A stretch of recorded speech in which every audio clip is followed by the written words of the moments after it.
देखिए, हमने last class में एटम की कॉन्फ़िगरेशन किए थे और स्पेशली हमने एफर्ट किया था 20 से 30 वालों के कॉन्फ़िगरेशंस में। और मैंने कहा था कि अगर कॉन्फ़िगरेशन करते वक्त एस डी पर अंत होता है तो आपने उसे काट के, मतलब चाहे दोबारा लिख लो, ज़्यादा बढ़िया रहता है, आपने उसे डी एस कर देना है, यानी कि S D become D S. Logic मैंने आपको लास्ट क्लास में बता दिया था ऐसा क्यों करते हैं, S D become D S ऐसा क्यों करते हैं, वो मैंने लास्ट क्लास में बता दिया था।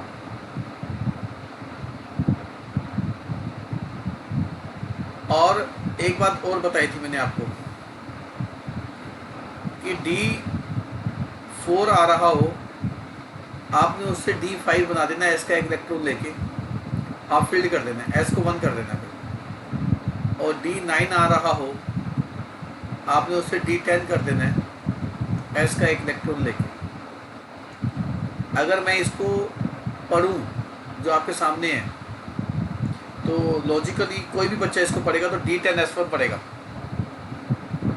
पर आप इसको कैसे पढ़ेंगे, S1 D10, याद है बात, इसको कैसे पढ़ेंगे, S1 D5।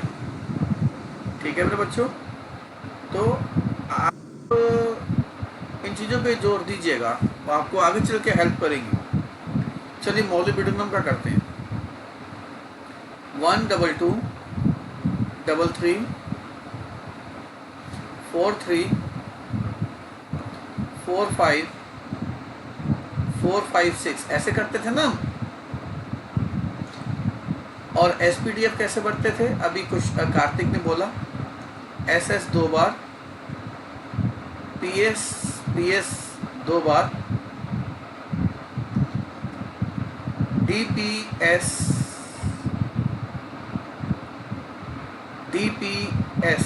2 बार, इस तरह से चलता है। चलिए हम इसमें 42 भरते हैं। 2 + 2 + 6 + 2 + 6 + 2 + 10, मेरे बच्चों 30 हो गई। P में 6 आते ही 36 हो गया, 36 आते ही 38 हो गया, 38 आते ही 42 हो गया। अब आप यहाँ पर दो बातों से डील कर रहे हैं, अगर आप ध्यान दें तो, यहाँ पे आपको दो बातें दिख रही हैं। पहले यहाँ पर जो अंत हो रहा है वो SD पे अंत हो रहा है, हम इसे DS बनाने वाले हैं। दूसरी एक और बात दिखाई दे रही है क्या, दूसरी बात तो D5 हो जाएगा ये। अभी मैं इसको घुमाऊंगा तो आपके पास दो ऑप्शंस हैं, आप 1s2 से दोबारा लिखना शुरू करो 4p6 तक, और इसको 5s1 4d5। Yes sir. एक तो ये तरीका है, मैंने आपको लास्ट क्लास में बताया था कटिंग मत, बच्चा इसी में ठीक करने की कोशिश करता है, इसको ठीक करने की कोशिश मत करो, आप इसको काट दो, क्या दिक्कत है अगर काट दोगे तो इसको। और काटने के बाद बच्चे सॉरी भी दिखते हैं, काहे की सॉरी भाई, काट के आगे बढ़ो, ठीक है। गलती टीचर से नहीं हो सकती कि आप पढ़ाते वक्त हैं, टीचर अगर कुछ लिखे तो उससे गलती नहीं हो सकती। आपने मेरे नोट्स देखे होंगे, कहीं पर कटिंग हो रखी है, होगी, क्या हो गया, क्या वहाँ पे मैं ये सॉरी लिखूंगा, काहे की सॉरी। सर हम इसे क्रिप्टॉन 36 के आगे भी कंटिन्यू कर सकते हैं। आ रहा हूँ मेरे बच्चे, बिल्कुल उसी पे आ रहा हूँ। क्या नाम है आपका, सर कार्तिक। कार्तिक, आ रहा हूँ मेरे बच्चे, मैंने वही बात करनी थी अभी सर। करनी थी। एक मिनट रुक जाओ बेटा, हीलियम, नियन, आर्गन, क्रिप्टन मैंने आपको बताया था, ठीक है। तो evening sir, good evening sir. Good evening मेरे बच्चे, गुड इवनिंग। थोड़ा डाउट के लिए बच्चा टोक रहा मुझे। आर्गन 18 होता है, तो क्रिप्टन मैंने आपको बताया था 36 होता है। तो आप चाहो तो क्रिप्टन 36, इसमें तो पूछने की बात नहीं मेरे बच्चे, क्रिप्टन 36 5s1 3d5 आप करिए, कोई किसी प्रकार की दिक्कत नहीं है, अलाउड है मेरे बच्चे। उल्टा यूं करेंगे ना, टीचर इंप्रेस होगा, बच्चे ने बढ़िया तरीके से पढ़ रखा है। और एक बात, सर हाँ 4 नहीं होता, 4D नहीं होता वहाँ पर। सॉरी, मैं ठीक कर रहा हूँ, मैं ठीक कर रहा हूँ, ये 4D हो जाएगा, सॉरी ये 4 है। Yes sir. और ये कटिंग करना, मैं कटिंग पर एफर्ट नहीं करता, मैंने इसमें कर दिए, पर आपको ये लिखना है 4D, ये लिखना था। और ये जो आर्गन क्रिप्टन जेनन है ना, ये 18 का टेबल है, ये 18 का टेबल है। 18 टू द 36 36 54। तो बच्चों को ये 54 तीन तो याद ही होनी चाहिए मेरे बच्चों, ये तीन तो याद कर लो। आर्गन क्रिप्टन जेनन 18 का टेबल है, 18 36 54, आई थिंक याद भी रहेगा आपको। Yes sir. Yes sir. अगर आप सिल्वर का करेंगे ना, सिल्वर का, ठीक है, हाँ जी 29 होता है, तो कॉपर में अगर आप 18 ऐड करते हैं तो आपको सिल्वर का एटॉमिक नंबर मिलता है, हाँ जी। ठीक है जी, तो इट बिकम्स 47। तो अगर मैं मोलिब्डेनम वाले तरीके से कराऊं, इस वाले तरीके से कराऊं यहाँ से, तो 4p6 तक कितने इलेक्ट्रॉन बढ़ गए बताओ? 36, 36 प्लस 2 30, 38। तो फिर डी में 9 जाएंगे, तो S2D9 नहीं हो सकता। तो फिर आपके पास दो ऑप्शंस हैं, अब 1s2 से 4p6 दोबारा लिखना, और 5s1 उल्टा कर देना, और 4d10 इधर आ जाएगा। ये समझ में आया क्यों किया मैंने? क्योंकि अंत हो रहा है SD पर, मैंने हाँ जी बताया अगर SD पे अंत हो तो क्या बन जाता है वो? DS। DS। तो आप ऐसे करना चाहो ऐसे कर लो, जैसे अभी कार्तिक कह रहा था, आपने ऐसे करना है, ऐसे कर लो, argon 18 5s1 4d10। I think clear है आपको? Yes sir. और सिल्वर का सिंबल गलत बनाया मैंने, AG होता है, ये AG है, ठीक है मेरे बच्चों? तो यस सर। मैंने आपको लास्ट क्लास में प्रॉमिस किया था, जहाँ पे हमारी क्लास एंड हुई थी, मैंने आपको कहा था कि आपको आयन के कॉन्फ़िगरेशन सिखाऊंगा मेरे बच्चे। आज आयन का सीख लो, क्योंकि ये सबसे टफ होते हैं। टफ नहीं होते हैं, बच्चे गलतियां करते हैं, तो जो गलतियां करते हैं तो हमें उसको टफ कहने की आदत पड़ जाती है, पर टफ नहीं कहूँगा मैं।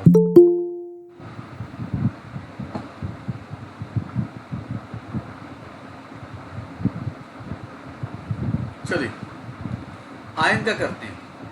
मान लो आपके टीचर ने कहा कि कोबाल्ट 2+ में हाउ मेनी अनपेड इलेक्ट्रॉन्स, तो ऑब्वियस है इसका कॉन्फ़िगरेशन तो करना पड़ेगा। पर बच्चे अमूमन गलती क्या करते हैं, बच्चे कोबाल्ट 2+ का कॉन्फ़िगरेशन डायरेक्ट करने की कोशिश करते हैं, डायरेक्ट। हाँ जी वो पे। क्या बेटा? हाँ जी सर। तो बच्चे डायरेक्ट करने की कोशिश करते हैं।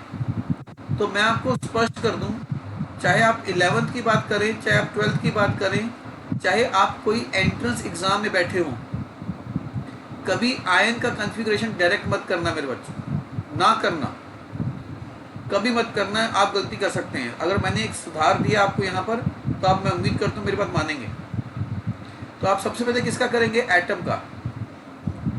और मैंने आपको बताया था 20 से 30 तक उनके एटॉमिक नंबर में कॉन्फ़िगरेशन होता है। तो ये 2 हाँ जी। S2, ये 7 मीन्स D7, तो ये हो जाएगा आर्गन 18। ये तरीका समझ में आ गया था मेरा आपको लास्ट क्लास में? Yes 3D7 4S2। हाँ, मैं ऐसे लिखूंगा, ऐसे लिखूंगा 4s2 3d7, जो सही तरीका ऐसे ही है, क्योंकि इलेक्ट्रॉन तो पहले S में गए हैं ना, बाद में D में गए हैं। हाँ जी। अब आपको 2 इलेक्ट्रॉन निकालने हैं। जब 2 इलेक्ट्रॉन निकालने हैं तो इलेक्ट्रॉन उसके निकलते हैं जो हायर एनर्जी के होते हैं। आप बताओ हायर एनर्जी 4s2 के 3d7 की है? 4s2। 4s2, तभी तो उसको आगे लिखा हुआ है। हाँ जी। हालांकि इलेक्ट्रॉन इसमें पहले गए थे, पर जाने के बाद इसकी एनर्जी हाई हो गई थी। मैंने लास्ट क्लास में बताया था ये बात। तो आज मैं ये कंसेप्ट दोबारा रिपीट नहीं कर रहा, जिसने मेरी ये क्लास अटेंड जो कर रहा है, जो लास्ट क्लास में नहीं था, तो मैं उसको कहूँगा ये क्लास बंद करके वापस पुरानी क्लास में जाए, इससे पहले वाली क्लास में जाए। वहाँ पर मैंने सारे कॉन्फ़िगरेशन सिखाए और ऐसा क्यों होता है, सारे लॉजिक दिए। तो दिस इज कोबाल्ट 2+, तो डायरेक्ट नहीं करेंगे। अब आपसे पूछा गया how many unpaired electrons are there, तो आप देखेंगे डी में 7 हैं।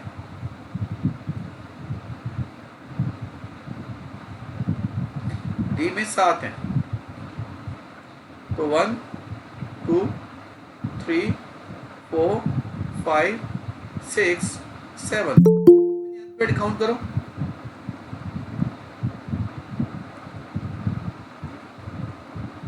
Three unpaired electrons.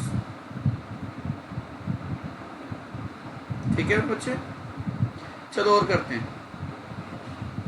आपको कहा गया निकिल 4+ के अनपेड इलेक्ट्रॉन निकालो, तो आप सबसे पहले किसका कॉन्फ़िगरेशन करेंगे, निकिल का। ये बात ध्यान रखना, पूछने की भी जरूरत नहीं है।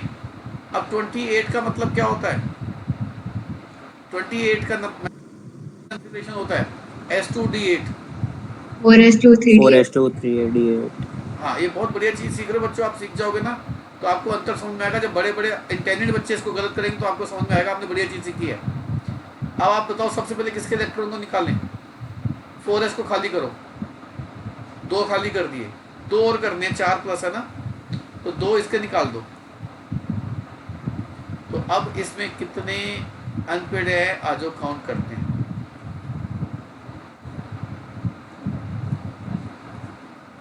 One, 2, 3, 4, 5, 6. How many unpaid? 1, 2, 3, 4. 4 unpaid electron in nickel 2+. I think वो सिंपल हो चुका है आपके लिए बच्चों। Fe3+ का आया मान लो, तो आप सबसे पहले किसका करेंगे, आयरन 26। मैं उम्मीद करता हूँ आप लास्ट क्लास में एटॉमिक नंबर याद करके आए हैं जब डांट पड़ी थी सबको। yes sir तो बता मैंगनीज का कितना होता है फिर, बस 4s2 3d। 25 मैंगनीज का नंबर होता है 25। चलो आयरन का करते हैं पहले। 26 में कॉन्फ़िगरेशन है ना, S2D6। आ जाओ, S2 पहले 2 में गए, D6 बाद में 4s2 3d6। हाँ, आप जब इलेक्ट्रॉन निकालने की बारी आएगी पहले इलेक्ट्रॉन किसके निकालेंगे, S s के। सॉरी S S0, s0 0 हो जाएगा। सॉरी मैंने पहले बोल दिया बेटा। आ जाओ S0 खाली, 2 इसका निकाल दो। अब एक किसका निकालना है, D 3d5 6 बस। हाउ मेनी अनपेड, 5 आ गया सीधा।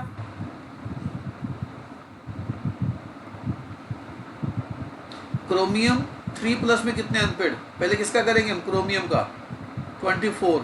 तो 24 देखते आपको लग जाएगा S2D4 है। D को 4 कभी नहीं देना, D को 5 देना होता है।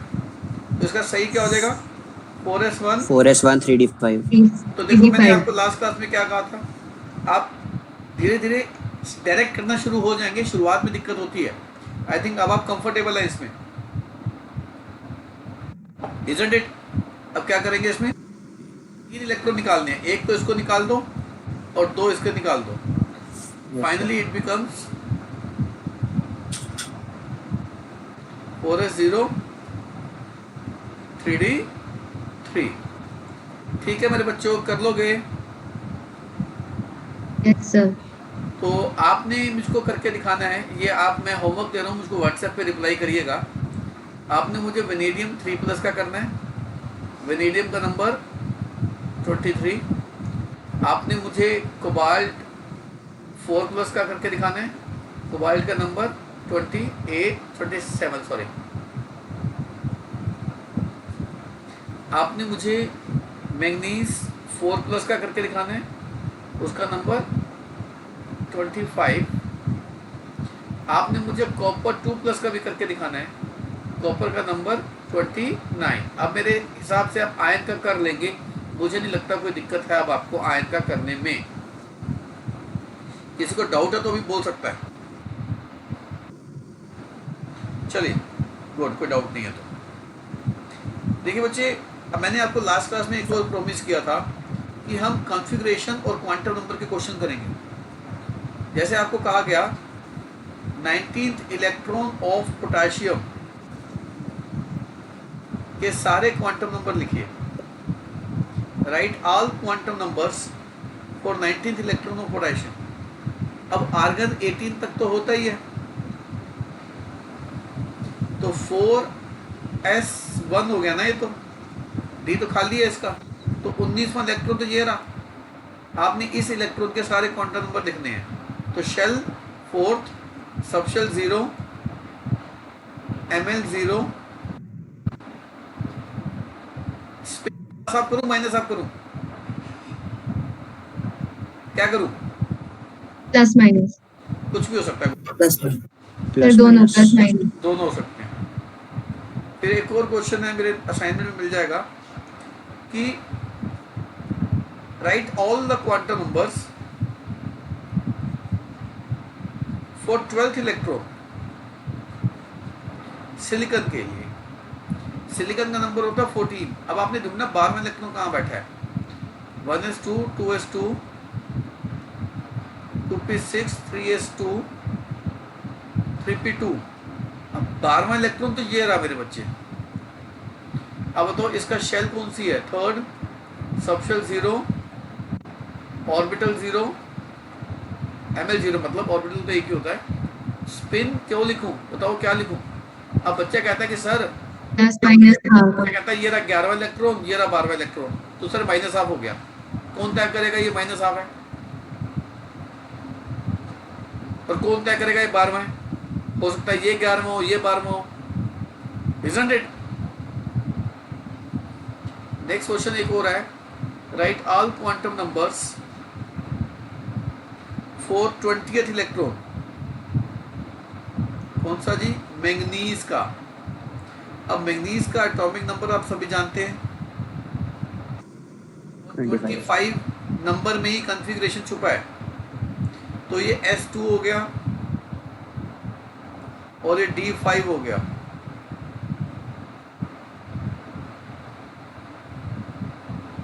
अब ढूंढो 25वां इलेक्ट्रॉन कहाँ बैठा है। 25वां इलेक्ट्रॉन ये रहा, 20वां इलेक्ट्रॉन सॉरी, 18 तो ये रहा, तो 20वां तो यहीं बैठा ना जाके। तो इसके shell 4th, L0, ml 0, spin हमें क्या पता कौन सा भाई, ठीक है। नेक्स्ट क्वेश्चन, मैंने कहा था क्वांटम नंबर और कॉन्फ़िगरेशन से जुड़े सवाल करवाऊंगा। सवाल ये है कि हाउ मेनी इलेक्ट्रॉन्स, मतलब कितने इलेक्ट्रॉन होंगे कैल्शियम के अंदर विच हैव ml 0। ये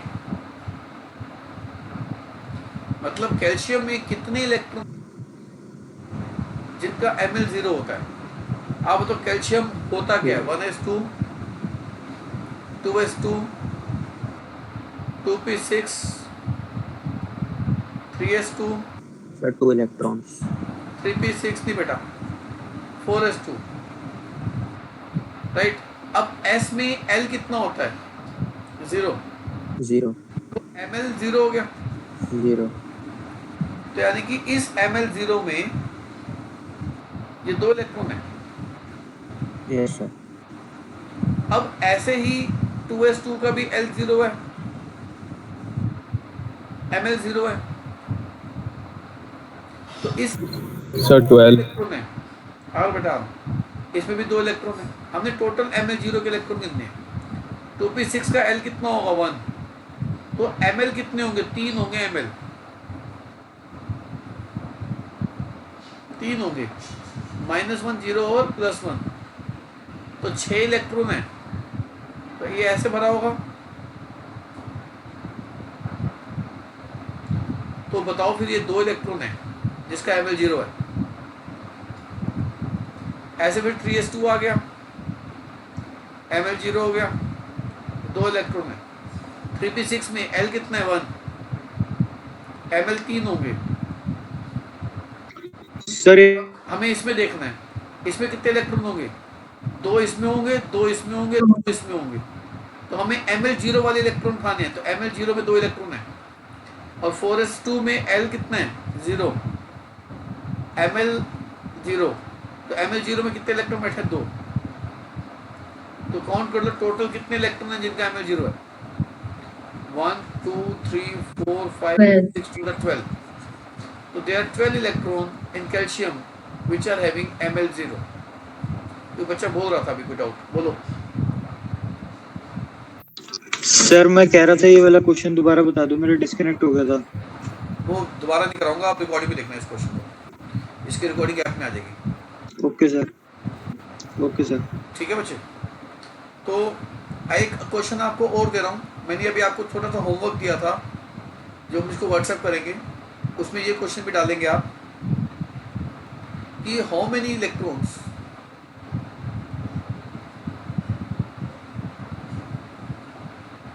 इन क्रिप्टन हैविंग Ml0। इसी तरीके से सवाल होगा। क्रिप्टन का नंबर आपको याद हो ही गया ना आज? 36. हाँ 18 का टेबल है ही। कौन किसका कौन टेबल बनाते हैं? आर्गन, क्रिप्टन और 18 36 54। तो ये भी आप मुझे भेजेंगे। देखिए लास्ट क्लास में हम जब कॉन्फ़िगरेशन कर रहे थे कॉपर और क्रोमियम का, तो मैंने कहा था D4 को बना दो D5, D9 को बना दो D10, और मैंने कहा था कि हाफ फील्ड और फुली फील्ड एक्स्ट्रा स्टेबल होते हैं। तो ये सवाल टीचर आपसे थ्योरेटिकली भी पूछ सकता है, बाय हाफ फील्ड और fully filled electronic configurations are.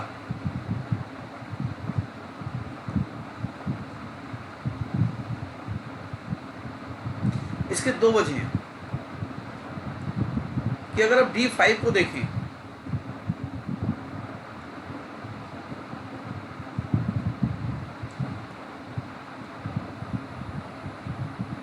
सबको एक एक इलेक्ट्रॉन मिल गया।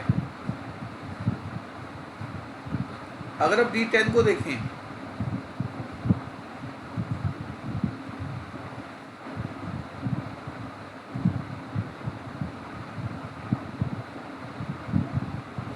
सबको दो दो इलेक्ट्रॉन मिल गए। तो फर्स्ट रीजन निकल के आता है सिमेट्रिकल डिस्ट्रीब्यूशन।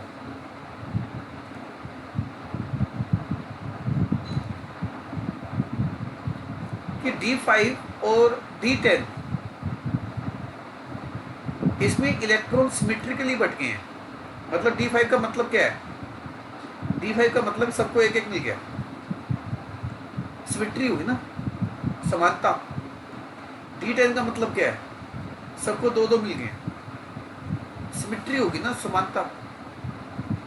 और केमिस्ट्री में ये शब्द बहुत ज़्यादा मिलेगा कि that symmetry always leads to stability. जहाँ सिमेट्री है ना वहाँ स्टेबिलिटी है। ये केमिकल बॉन्डिंग में भी मैं जिक्र करूँगा इस बात का कि जिसकी शेप सिमेट्रिकल होती है वो ज़्यादा स्टेबल शेप होती है।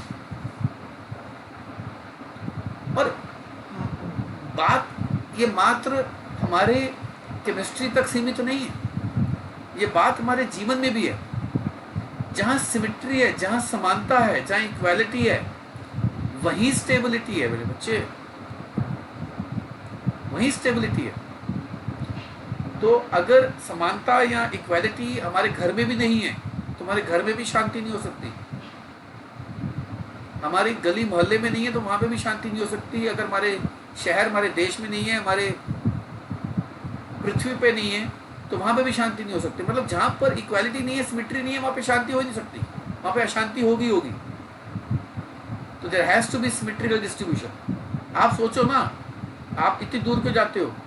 अगर मैं इस क्लास के दौरान जितने बच्चे हैं इनमें से 3 बच्चों को आउट कर दूं और मैं कहूँ बाकियों को पढ़ाऊंगा, तो बताओ बाकी 2 बच्चे नाराज होंगे नहीं होंगे? बिल्कुल होंगे। और अगर आपके घर में कोई फेवरेट डिश आपकी बने और घर में 2 बच्चे हैं, एक को मिले एक को ना मिले, घर में घुसंडबाजी हो जाएगी, नहीं हो जाएगी भाइयों की बहनों की या भाई बहन की कि भैया तेरे को मिल गया मेरे को नहीं मिला। तो जहाँ पे इक्वालिटी नहीं है, सिमेट्री नहीं है, वहाँ पे तो भैया झगड़ा है ही। तो D5 में D10 में अच्छी बात क्या दिखती है? सबको एक एक मिल गया। D10 में क्या दिखता है? सबको दो दो इलेक्ट्रॉन मिल गए मेरे बच्चे. Symmetry always leads to stability.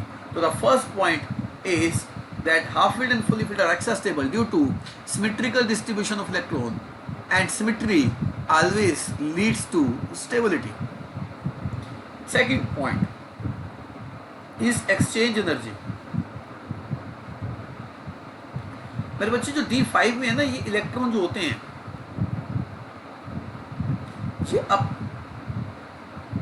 ये अपनी पोजीशन में एक्सचेंज करते रहते हैं. आपको दिखाता हूं. मान लो ये 1, ये 2, 3, 4, 5. मान लो D5 भरा, मैं S2 भर आया हूँ. मान लो S2 भर आया हूँ, तो जो 5 इलेक्ट्रॉन भरे यहाँ भरे, तो कोई कह सकता है कि 21वां ये होगा? कोई नहीं कह सकता 21वां ये होगा, 22वां होगा.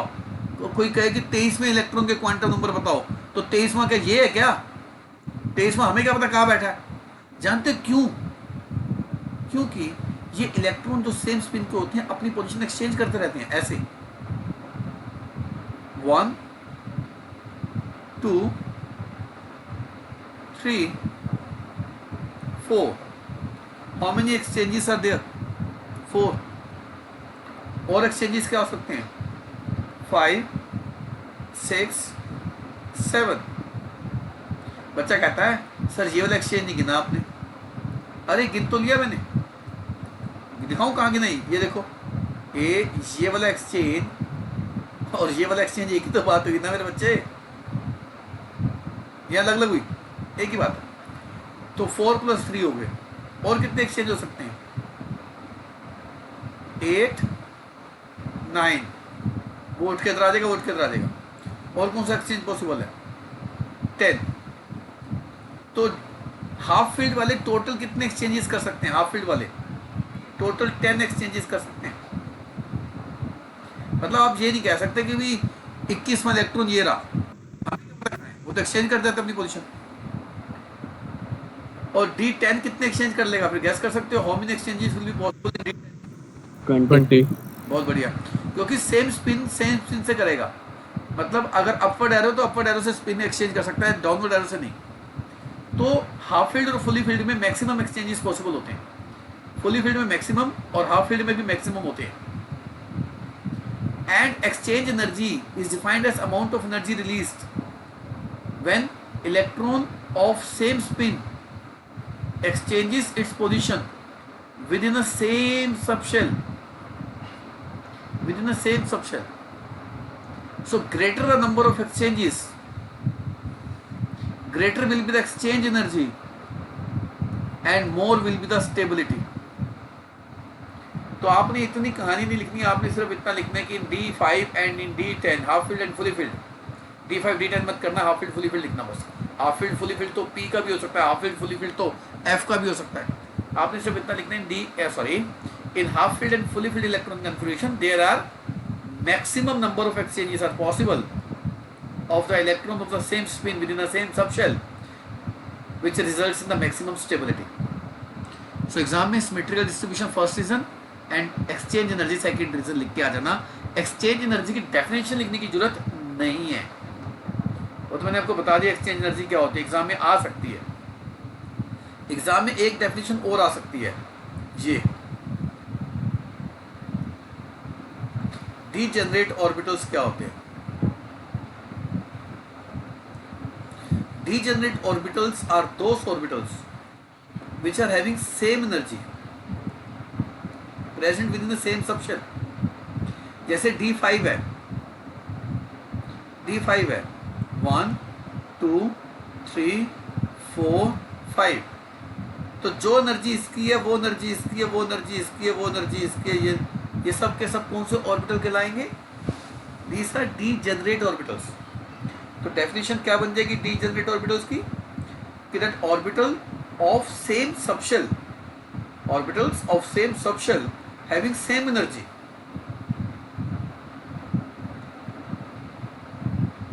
सेम सबशेल के जो ऑर्बिटल्स होते हैं जिनकी सेम एनर्जी होती है वो डीजेनरेट ऑर्बिटल्स होते हैं. पर जानते मैंने आपको बताया था in the presence of external magnetic field और in the presence of external electric field ये ऑर्बिटल की एनर्जी स्प्लिट हो जाती है, और इनकी एनर्जी स्प्लिट होने की वजह से ही स्टार्क-ज़ीमन इफेक्ट देखा जाता है। यानी कि ये तब तक डीजनरेट है जब तक ये नहीं है।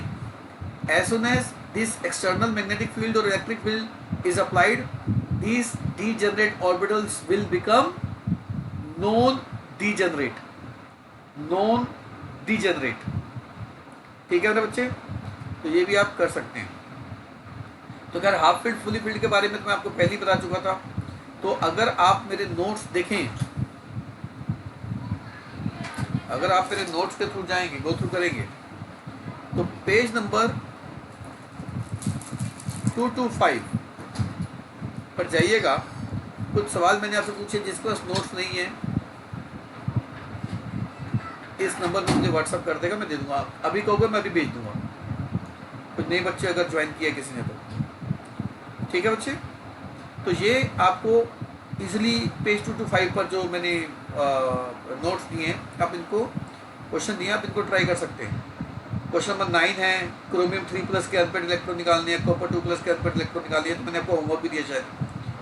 अब जैसे इनका भी कॉन्फ़िगरेशन मांगा हुआ मैंने Na+ का, तो अच्छी बात क्या रहेगी, पहले बच्चा किसका कॉन्फ़िगरेशन करेगा, सोडियम का। कैसे करेगा, 1s2 2s2 2p6 3s1। अब एक इलेक्ट्रॉन निकालना है तो हो जाएगा 1s2 2s2 2p6। ठीक है, इस तरह से आप कैटायन का कॉन्फ़िगरेशन कर सकते हैं। जैसे मान लो आपको मैंने कहा कि आप कैल्शियम 2+ का करिए, तो आप सबसे पहले किसका करेंगे, कैल्शियम का। 1s2 से शुरू होंगे, 3p6 भी आएगा, 3p6 के बाद 4s2 आएगा। तो ये 2 इलेक्ट्रॉन निकाल दो, 1s2 से चलना और 3p6 पे अंत कर देना। और अगर किसी अनायन का आए, मान लो O2- का आया, तो फिर पहले किसका करोगे, O का। O का नंबर 8 होता है, तो ये हो जाएगा 1s2 2s2 2p4। और O2- का मतलब क्या है, 2 एक्स्ट्रा इलेक्ट्रॉन। तो बताओ 2 एक्स्ट्रा इलेक्ट्रॉन इसमें डाल सकता हूँ, बिल्कुल डाल सकता हूँ। तो क्या बन जाएगा, 1s2 2s2 2p6। ठीक है। और अगर मैं पूछूं Cl- का, पहले किसका करेंगे, Cl का। ठीक है ना, ठीक।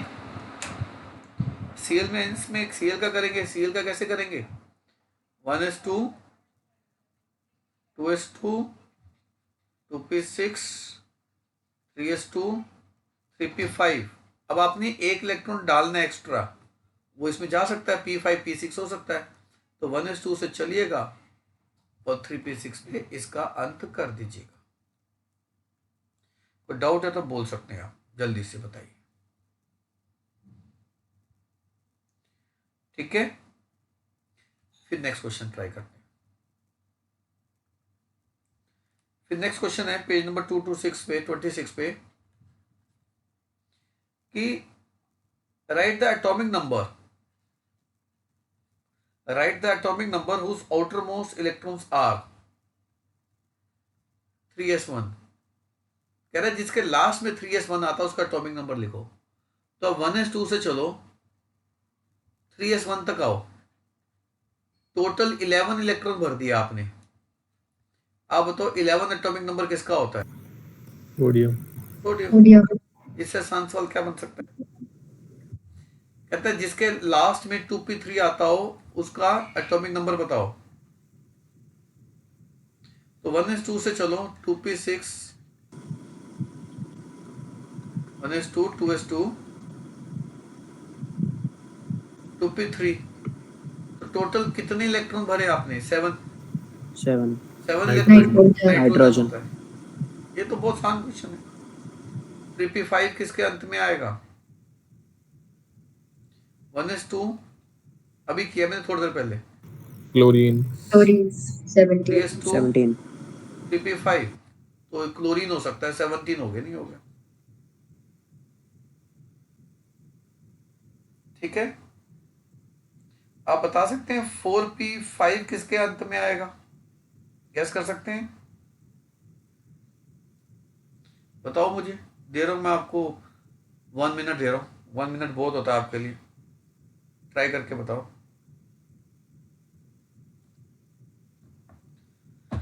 4p5 किसके एंड में आएगा?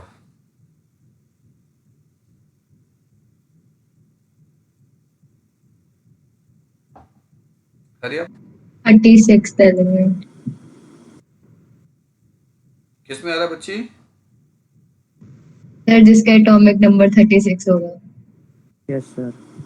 36 तो अभी करा मैंने, क्रिप्टन का होता है। तो 37। सोच के बताओ, सोच के बताओ। सर क्रिप्टन से एक पहला. क्रिप्टन से पहला 35 5 आएगा, ब्रोमीन होगा ये।